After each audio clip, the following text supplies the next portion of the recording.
Recent events, especially those of the last year, have proven this quote to be never more true. Power is power.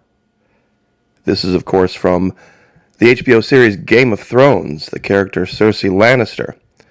She was demonstrating a point to a minor character named Littlefinger. After what's happened with the Fed today raising interest rates another 75 basis points and the dollar continuing to climb while cryptocurrencies and precious metals continue to collapse, I think we can definitively say that the vast majority of the conspiracy theorists on this platform have been unbelievably wrong for the last 15 to 20 years, because power truly is power.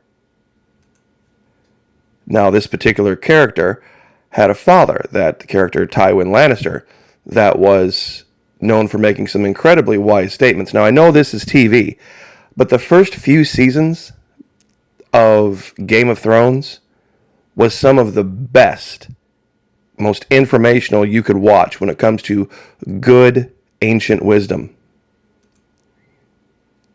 Tywin Lannister, her father, said, "When your enemies defy you, you must serve them steel and fire. When they go to their knees, however, you must help them back to their feet. Elsewise, no man will ever bend the knee to you." See, this is a statement of true power, of true control. It's easy to kill. It's easy to slaughter until you're the last person standing, but then what? Is that true power? Is that true control? Is that truly the sign of a great man, just killing everyone around you?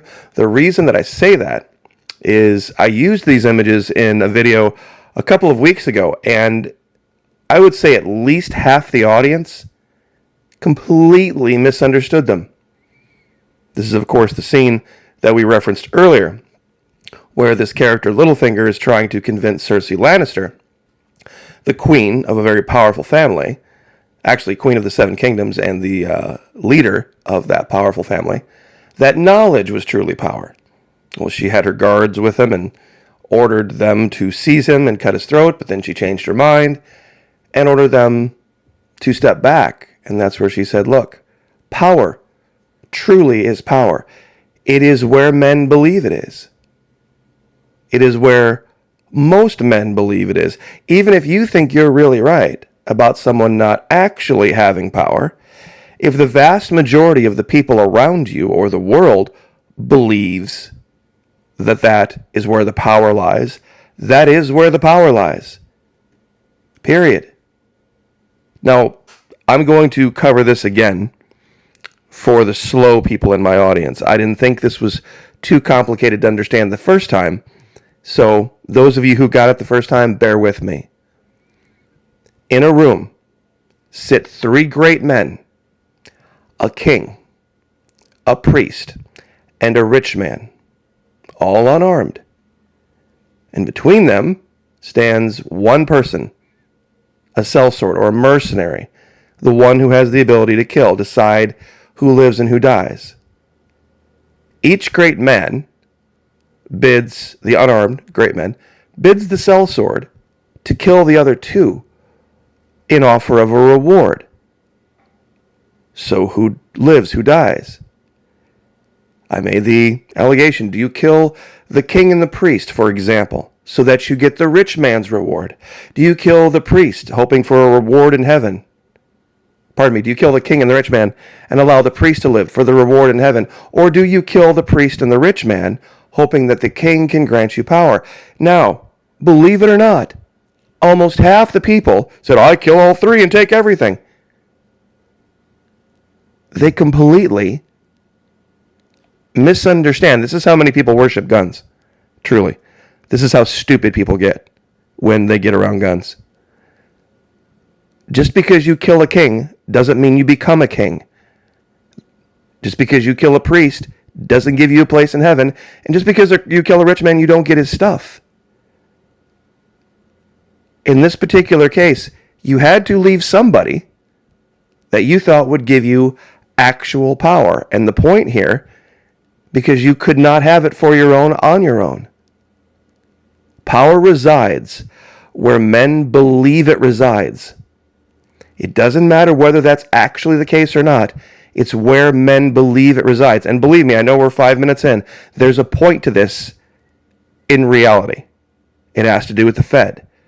Power resides where men believe it resides. It doesn't matter what you think the truth of the matter is on the ground. It's a trick, a shadow on the wall, and a very small man can cast a very large shadow. One final quote from Tywin Lannister. Do you really think that crown gives you power? Speaking to his nephew. Today, the Fed, the infamous Fed, raised interest rates by 75 basis points in an attempt to get ahead of inflation.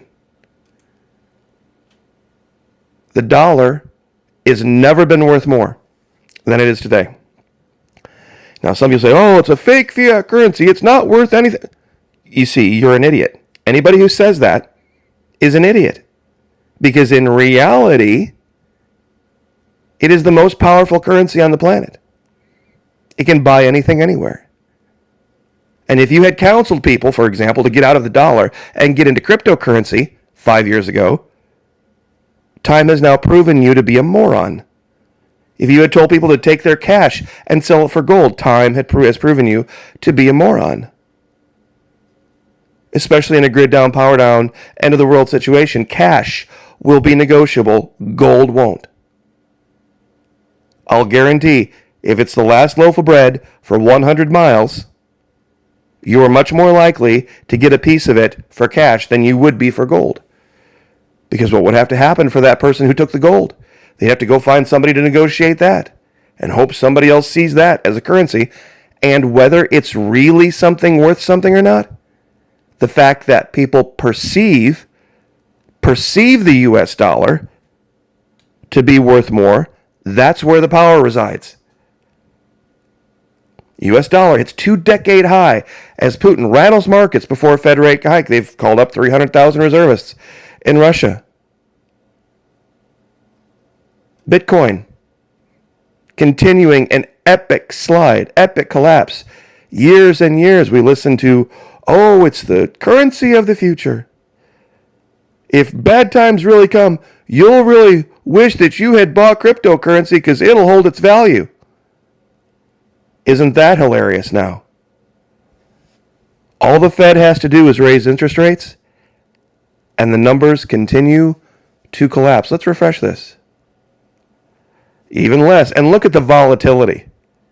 This is just in the one day. Now it's down to 18,009. And continuing to collapse.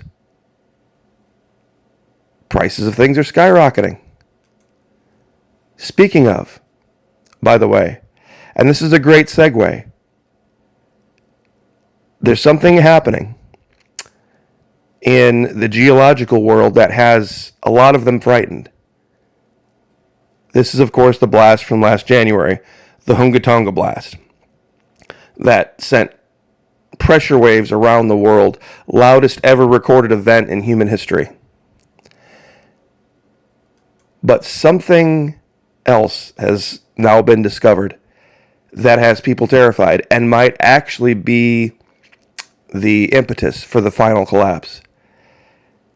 See, at one time, there were two islands, Hunga Apai and Hunga Tonga, and they were independent of each other. And then back in 2015, there was a minor eruption and it spewed a bunch of mud and it connected the two islands. And then in 2022, early January, huge blast. Everybody saw it from space. Now there's very little left of either island and that whole thing is gone. Here's what it looked like. Here's what it looks like now. This is what the shock wave looked like going around the globe from that blast. Now, they found another volcano. They found another volcano that they didn't know was a volcano, and it's the size of New Mexico. And it's underwater, and it's in a very, very precarious place. And it kind of dovetails with something we've talked about a long time ago now. Here's some Gatonga way down here. Australia, New Zealand. Where we're talking about is way up here off the coast of Japan. See this kind of lifted up area? Well, they thought this was just a normal seamount right here. Well, guess what? It's a volcano bigger than Olympus Mons on Mars.